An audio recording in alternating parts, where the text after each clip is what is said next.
कांग्रेस के सीनियर नेता एमएलए भारत भूषण बतरा चलते विधानसभा सेशन के बाद विधानसभा में मीडिया से बात करते हुए सरकार की उसमें शक्तियां दी हुई थी डीनोटिफाई कर सकते हैं। ये मैटर 39 पिटीशंस हाई कोर्ट में दायर हुई, उसको 20/12/24 को जस्टिस संदेवालिया बेंच ने डिस्पोज ऑफ किया। उसमें दो पार्ट थे। एक पार्ट थे कि जब ये डीनोटिफाई करते हैं तो उसके लिए प्रोसेस होता है कि वो गवर्नर, क्योंकि सेंट्रल गवर्नमेंट का एक्ट था, it has to go to the president of India. वो कहते हैं कि इसमें हम कोई वायरस नहीं देखते हैं, इसको नहीं, पर जो जिस तरह से सेक्शन 101A के अंदर डीनोटिफाई किया गया वो सारे सिस्टम को डी ऑन करता है। हम उस सेक्शन को स्टक डाउन करते हैं और उस पावर को स्टक डाउन करते हैं कि ये जो नोटिफिकेशन थी, ये डीनोटिफाई की नोटिफिकेशन थी, ये गलत थी।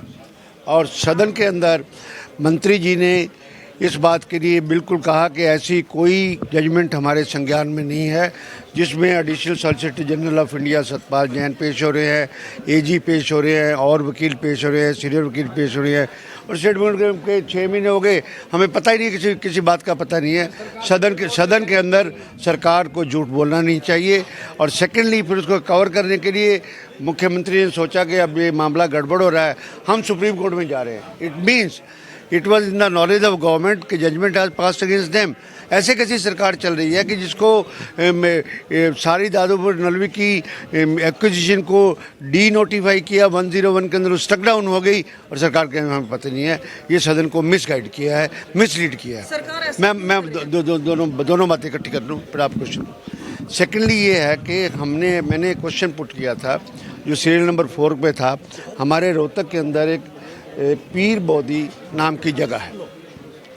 उस जगह पर वो शामलात पाना गैर मुंडालियान की वो मलकियत थी, पर किसी ज़माने में बताते हैं कि वहाँ पर क्या नाम है इसका,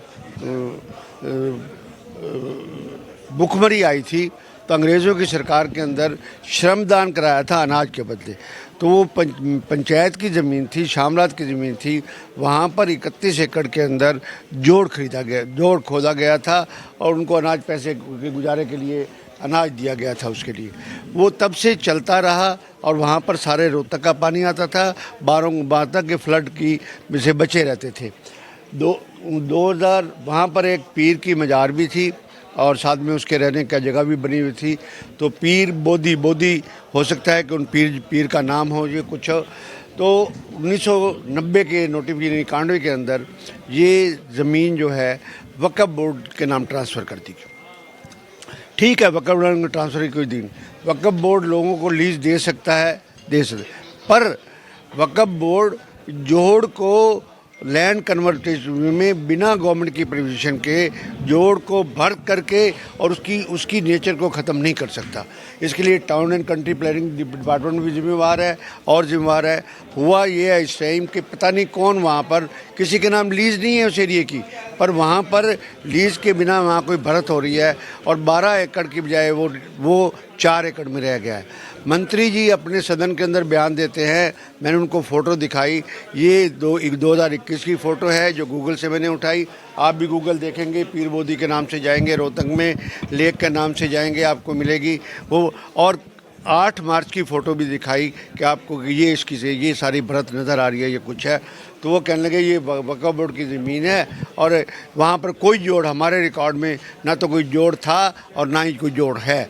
तो इसलिए मैंने अभी दिखाया है, उसमें 21 बीघे के अंदर रेवेन्यू रिकॉर्ड के अंदर जब 1993 के अंदर वक्फ बोर्ड के नाम इंतकाल हुआ, उसमें लिखा हुआ है गैर मुमकिन जोड़।